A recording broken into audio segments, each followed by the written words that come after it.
ఇండియాను అడ్డం పెట్టుకొని రష్యాను దారికి తెచ్చుకునేందుకు అమెరికా అధ్యక్షుడు చేస్తున్న ప్రయత్నాలు ఏమాత్రం ఫలించడం లేదు. అందుకే ఇప్పుడు అమెరికా ప్రెసిడెంట్ డొనాల్డ్ ట్రంప్ గత కొన్ని రోజులుగా విచిత్ర ప్రకటనలు చేస్తున్నాడు. ఇప్పటికే భారత్పై 20% సుంకాలు విధించిన డొనాల్డ్ ట్రంప్ ఇప్పుడు మరోసారి ఇండియాపై సుంకాల బాంబు పేల్చనున్నట్లు ప్రకటించి కలకలం రేపారని చెప్పొచ్చు. గత కొంతకాలంగా అమెరికా అధ్యక్షుడు డొనాల్డ్ ట్రంప్ చేస్తున్న ప్రకటనలు ప్రపంచవ్యాప్తంగా పలు దేశాలను షాకు గురి చేస్తున్నాయని చెప్పాలి. చాలా మంది నేతలు అసలు ట్రంప్కి ఏమైందంటూ కూడా అవాక్కవుతున్నారు. అయినా సరే డొనాల్డ్ ట్రంప్ మాత్రం తాను అనుకున్న విధంగా అలా విచిత్ర ప్రకటనలు చేస్తూనే ముందుకు సాగుతున్నారు. ఇండియాను అడ్డం పెట్టుకుని రష్యాను దారికి తెచ్చుకోవాలనే అమెరికా ప్రెసిడెంట్ డొనాల్డ్ ట్రంప్ ప్రయత్నాలు పెద్దగా ఫలిస్తున్నట్లు లేదు. అందుకే ఆయనకు చిర్రెత్తుకొస్తోంది. డొనాల్డ్ ట్రంప్ ప్రయత్నాలను అటు ఇండియాతో పాటు రష్యా కూడా ఏమాత్రం పట్టించుకోవడం లేదు. తమ వాణిజ్య భాగస్వాములను ఎంపిక చేసుకునే హక్కు ఆయా సార్వభౌమ దేశాలకు ఉంటుందని రెండు దేశాలు ప్రకటిస్తాయి. అంతేకాదు అమెరికా మాత్రం రష్యాతో వాణిజ్యం చేయవచ్చు, కానీ తాము చేస్తే తప్పెలా అవుతుందని అధికారికంగా ప్రశ్నించింది కూడా.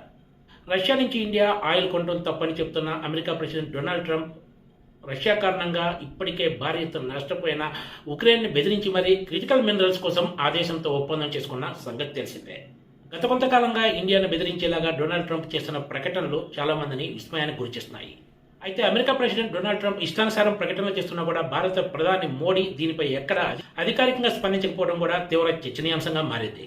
ముఖ్యంగా ఆపరేషన్ సింధూర్ సమయంలో డొనాల్డ్ ట్రంప్ చేసిన కాల్పుల విరమణ ప్రకటన అటు ప్రధాని మోడీతో పాటు రాజకీయంగా బీజేపీని పెద్ద ఎత్తున ఇరకాటంలోకి నెట్టిందనే చెప్పాలి. కాల్పుల విరమణకు అంగీకరించకపోతే రెండు దేశాలతో తాము వాణిజ్యం చేయము, వాణిజ్య ఒప్పందాలు ఉండవని చెప్పిన తర్వాతే ఇండియా పాకిస్తాన్లు కాల్పుల విరమణకు అంగీకరించాయని డొనాల్డ్ ట్రంప్ ప్రకటించారు. అధికారికంగా భారత్ ఈ వాదన తోసిపుచ్చినా కూడా డొనాల్డ్ ట్రంప్ మాత్రం పదే పదే ఇదే అంశాన్ని ఎక్కడో ఒక చోట ప్రస్తావిస్తూనే వస్తున్నారు.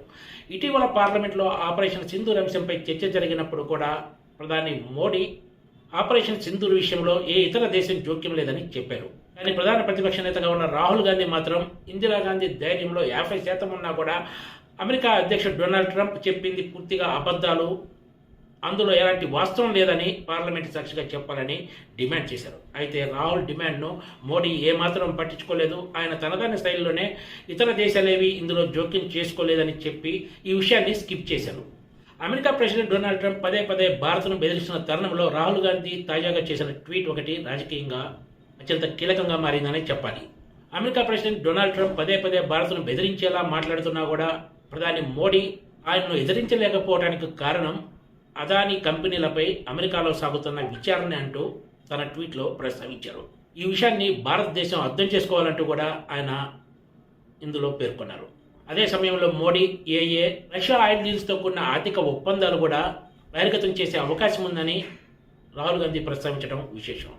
ఇప్పుడు మోడీ చేతులు కట్టేసి ఉన్నాయని రాహుల్ గాంధీ తన ట్వీట్లో వ్యాఖ్యానించారు. వాస్తవానికి అమెరికా ఇండియాల మధ్య ట్రేడ్ డీల్కు సంబంధించి అధికారుల స్థాయిలో పలు దఫాలు చర్చలు జరిగాయి. అంతా కొలికి వస్తుందనుకున్న తరుణంలో డొనాల్డ్ ట్రంప్ ప్లేట్ ఫిరాయించి భారత్పై ఏకంగా 20% సుంకాలు విధించిన సంగతి తెలిసిందే. భారత్ తీరును ఆయన పదే పదే తప్పుపడుతూ రష్యా నుంచి ఆయిల్ కొనుగోలు చేస్తున్నందుకు జరిమానా కూడా విధిస్తామని ప్రకటించారు.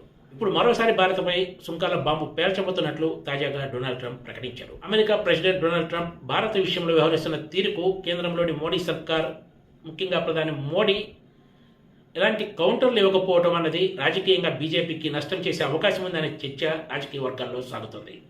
అయితే ఈ అంశంపై రకరకాల భిన్నాభిప్రాయాలు వ్యక్తమవుతున్నాయి. ముఖ్యంగా కేంద్రంలోని మోడీ సర్కార్ వ్యాపార కోణంలోని ఈ అంశంపై ఆచితూచి వ్యవహరిస్తుందని చెప్తుంటే, చైనా తరహాలో భారత్ కూడా గట్టిగా కౌంటర్ ఇస్తే తప్ప డొనాల్డ్ ట్రంప్ లాంటి వాళ్ళు దారికి రారనేది మరికొంతమంది వాదనగా ఉంది. Please subscribe TG TV.